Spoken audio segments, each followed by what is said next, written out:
네, 안녕하십니까. 박정호입니다. 네, 이번 방송은 개장 전 이야기 되겠습니다. 여러 가지 자유롭게 이야기해볼 텐데 영상 하단에 구독과 좋아요 버튼 눌러주시고 이야기 시작해보도록 하겠습니다.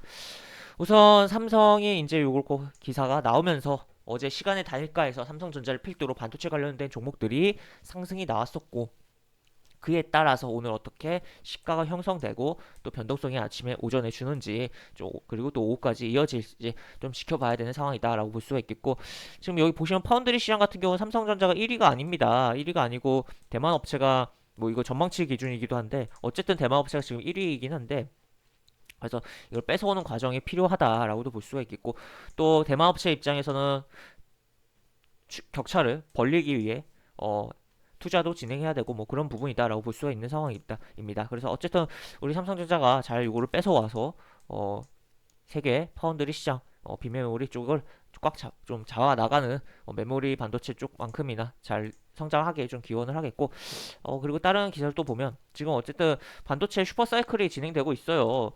지금 어떻게 보면 그 공급이 수요를 못 따라가는 상황입니다. 그래서 지금 GM 같은 경우는 차량용 반도체 없어서 생산을 줄인다는 이야기까지 나온 상태이고, 지금 그래서 이런 내용인데, 뭐 현대 기아차도 장기화돼 좀 사실 우려가 있다고 해요. 현재 반도체 업계 그 생산 캐파가 그 생산 그게 일정이 올해 말까지 다 꽉 차 있다고 합니다. 그렇기 때문에 어떻게 보면 기존에 투자 자체가 뭐 생산 설비에 대한 투자 자체를 못 안 하면 더 생산 자체가 안 되는 상황이 연출되고 있어요. 그래서 뭐 대만 업체도 최근에 뭐 투자한다는 이야기도 나왔다고도 볼 수가 있겠는데, 격차 벌리려고 하는 측면도 있긴 하지만, 그래서 반도체에 대한 부분으로서 이런 생산 설비 쪽에 대한 투자와 관련된 종목들에 대해서 우리가 조금 계속적으로 생각을 해보고 있어야 되는 상황이다라고도 볼 수가 있을 것 같습니다.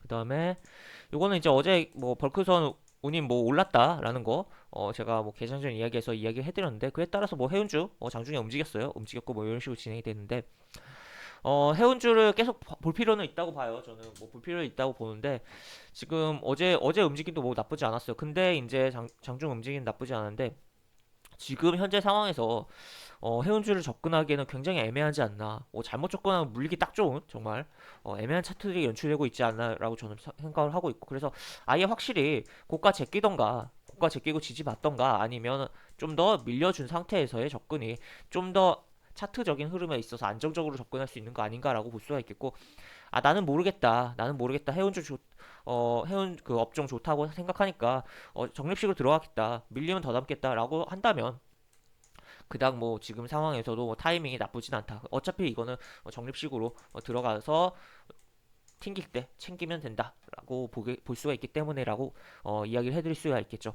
그래서 하여튼 그냥 그런 접근이 아니라면, 지금 이야기 드린 그런 접근이 아니면, 지금 해운주는 업황은 좋은데 기술적인 측면에서 접근하기가 좀 많이 애매하지 않나라고 좀 이야기 드릴 수 있을 것 같고, 그래서 좀 깔끔하게 접근하려면 제끼고 지지받을 때 접근하던가, 아니면 제낄 때 따라 들어가던가, 아니면 좀 더 밀려줄 때 잡아줄 때 보던가라고 좀 이야기를 드릴 수 있을 것 같습니다.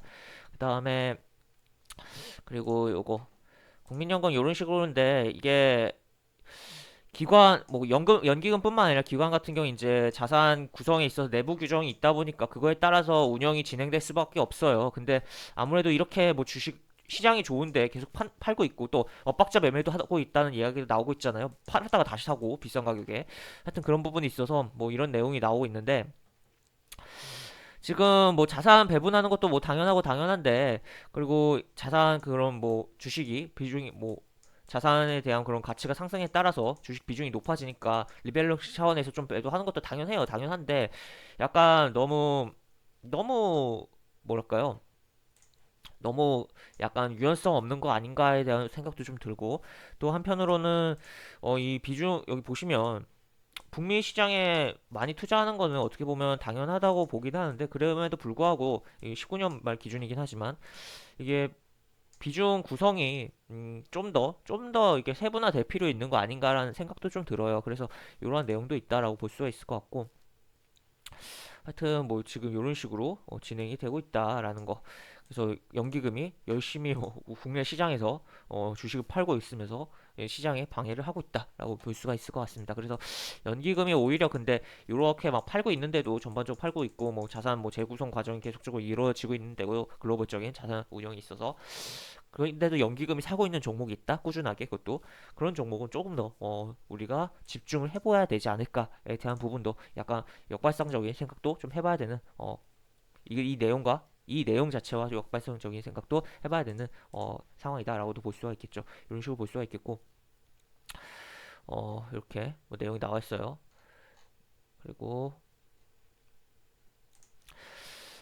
이런 내용입니다. 이제 수소차에 대한 보조금이 3,350만 원이라고 서울에서 뭐 이런 내용이 있어요. 그래서 이렇게 지금 하여튼 근데 이 보조금 지급이 언제까지 될 거냐라는 걸 좀 생각을 해봐야겠고 어느 정도 안정화돼가 되면 전기나 수소차에 대한 보조금이 끝날 거라고 봤을 때 그런 끝나는 과정 속에서 얼마나 이 생산 업체들이 단가를 낮춰놓고 또 시장이 커질 건가라는 부분도 좀 생각을 해봐야 됐고 하여튼 이런 대응이다라고 볼 수가 있을 것 같습니다. 이렇게 하여튼 정부 정책적으로도 수소차를 좀 밀고 그 서울시 정책적으로도 뭐 수소차를 좀 밀려고 하는 부분이다. 이렇게 그리고 이런 식으로 뭐 내용 나와 있고 정부 그래서 하여튼 내연기관의 시대는 이제 어떻게 보면 끝났다라고도 표현을 할 수가 있을 것 같고 하여튼 이렇게 전기차, 수소차 그리고 또 추가로 뭐 자율주행에 대한 부분 더 나아가면 플라잉카에 대한 부분까지 계속적으로 우리가 생각을 해봐야겠다라고 보시면 되겠습니다. 이거는 이제 중국 시장 살아나 이것도 제가 개장 전 이야기에서 몇 번 이야기해드린 부분인데 요거는 이제 살아나고 있으니까 주목해야 할 뭐 중국 관련주 이렇게 해서 좀 정리가 된 기사예요. 기사인데 뭐 여기 나온 종목을 본다기보다 업종을 좀 보시면 좋을 것 같아요. 업종, 화장품, 의류, 게임, 의료장비, 바이오, 건설기계 이런 식으로 업종을 좀 보시면 되겠고 특히나 좀 화장품에 저는 좀 포인트를 좀 두고 싶어요. 화장품에 좀 포인트를 두고 싶고 뭐 화장품 최근에 뭐 움직인 것도 굉장히 있긴 한데 계속적으로 화장품 같은 경우는 좀 포인트를 두면서 중국 관련으로 좀 봐야 되는 거 아닌가라고도 볼 수가 있을 것 같습니다. 근데 또 좀 반대되는 기사도 하나가 더 있어요. 지금 중국 코로나 상황 지금 이런 식으로 내용이 나와 있는데 어쨌든 이게 중국의 새로운 코로나 재확산이 어떻게 보면 중국에서 코로나가 처음 시작해서 전 세계로 퍼졌다가 중국이 먼저 탈출을 하면서 GDP도 올라가고 그런 상황이 연출되는데 다시 한번 전 세계에 지금도 심각하지만 심각해지는 상황에 이탄이 연출되는 거 아닌가라는 우려도 좀 생각해 볼 수가 있을 것 같거든요. 근데 하여튼 근데 공산주의 국가 특성에 따라서 굉장히 어, 뭐랄까 할까요? 방역을 굉장히 뭐라고 할까요? 강하게 하는 부분도 없지 않아 있긴 한데 하여튼 그래서 어떻게 될지 좀 지켜봐야 되긴 하겠지만 하여튼 이런 내용도 있다는 거 그러니까 코로나가 아직 끝난 게 아니다 우리 점점 뭐 코로나에 대해서 너무 적응돼가는 시간이 있는 것 같기도 한데 지금 국내에서도 확진자 많이 나오고 있고 물론 신규 확진자 수가 단위가 많이 줄긴 했지만 하여튼 그런 부분이니까 지금 계속적으로 언제 코로나 핑계 대면서 주가가 물론 코로나가 존재하는 이상 어떻게 보면 시장 유동성이 계속 발생할 수 있는 부분이기도 해요.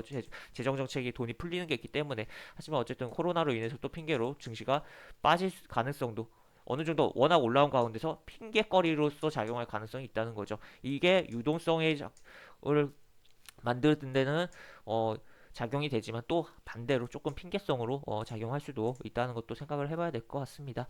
이렇게 보실 수가 있겠고 그래서 일부 약간 역추세에 있는 지금 뭐 진단키트 관련 종목들의 조금 시선이 가기도 조금 하는데 하여튼 그런 부분이 있고 저 같은 거 하여튼 근데 역추세 종목은 좀 확실한 전략이 없다면 잘못 건드리면 오히려 손실만 늘어날 수 있으니까 시청자 여러분께서는 이 부분은 좀 참고하시고 나중에 제가 역추세 매매법에 대해서 조금 자세히 한번 영상을 찍어 보도록 하겠습니다. 그 다음에 요거는 이제 뭐 연쇄 자살 테러가 있었다고 해요. 이런 식으로 내용이 나와 있고 참 이런 일하게 있으면 참 안 좋은 것 같아요. 하여튼 이런 내용이 있고 그 다음에 이제 제로금리 유지 이렇게 내용이 나와 있습니다. 유럽 중앙은행 기준금리 0% 수준을 동결했다라는 거. 그 다음에 바이든 이게 이렇게 지금 이렇게 해서 미국 이제 방역을 좀 신경 쓰려고 하는 행보가 나오고 있다라고 보실 수가 있겠고 추가로 미증시 이렇게 보시면 이렇게 내용들이 나와 있습니다. 혼조였다고 보시면 되겠고 업종적으로는 그 서비스 업종, 소비자 서비스 업종 그 업종에 해당하는 종목들이 굉장히 많이 올랐어요. 많이 올랐고 업종적으로는 가장 눈에 상승률이 높았던 업종이고 그 다음에 뭐 자동차 쪽도 조금 뭐 움직임이 나왔었고 뭐 그 외에는 거의 여러 가지 뭐 상승 업종보다 하락 업종이 커턴 미증시였다. 지난밤에 증시였다라고 볼 수가 있겠고 이런 식으로 뭐 내용이 나와 있습니다. 뭐 기술주도 뭐 이런 식으로 에너지는 내렸고 기술주는 올랐다라는 거. 그리고 원유는 주춤했고 또 금값은 약보합세를 보였다. 이렇게 내용이 나와 있네요. 그다음에 우리 증시로 넘어가서 보겠습니다. 일단은 뭐 별 어쨌든 기본은 똑같아요. 기본은 똑같고 이제 3,200포인트에 대한 부분 요거를 이렇게 넘겨주는 흐름이 나오기 전까지는 아직은 어쨌든 조정 구간이다라고 좀 인식을 우리가 해야 되겠고 다만 반도체 이슈가 있기 때문에 오늘 3,200을 일단은 터치는 해주던가 아니면 뚫어주는 흐름이 좀 나오지 않을까에 대한 부분도 좀 생각을 해봐야 되는 부분입니다.